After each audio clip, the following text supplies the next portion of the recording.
I am standing on the deck of the Edna E. Lockwood. This boat was built in 1889 on Tilghman Island by a master boat builder named John B. Harrison.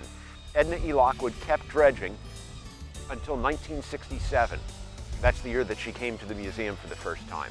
This is an old boat. She's more than a century and a quarter old now, but now she needs a lot of attention below the waterline. Those original logs that were put in there in this boat in 1889 are all still in this boat. Michael Gorman, who is the head of our boat shop, is going to be the project manager for this. He's both the project manager and he's also the lead carpenter. Edna is the last one in the world, so we're not necessarily just trying to build a bugeye, like we could do that any day of the week here.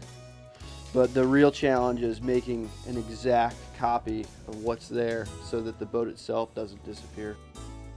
The Native Americans had dugouts out of one log, and when the Europeans came, they needed bigger boats, so they used the same technique, only they pinned a bunch of logs together and carved it out. We just built a 3-log canoe, and the whole point of that was to learn the techniques of log construction. That was kind of the exercise in building that boat, so that we know what we're doing with the bigger one.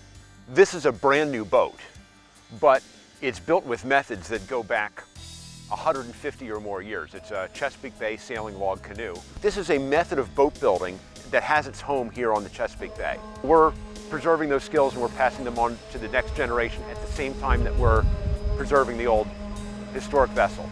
Here you get to work on large boats and on boat restoration, which frankly there's a market for those skills out there. We run what we call an apprenticeship for boat builders, graduates of wooden boat building schools who have the basic skills, and we're going to give them a special type of experience that you simply can't get in wooden boat building school. All of our preservation work happens in-house and it happens in front of the public. And the AFAD program is Apprentice for a Day, so people can pay to come in and help us build small boats and learn the skills. So either they can go home and build boats themselves, or just kind of satisfy their curiosity. Every weekend in this shop we do a boat building class on a drop-in basis, and you can participate for, just for that day, or from January through April we'll do a complete boat. And if you can make it for every class, great.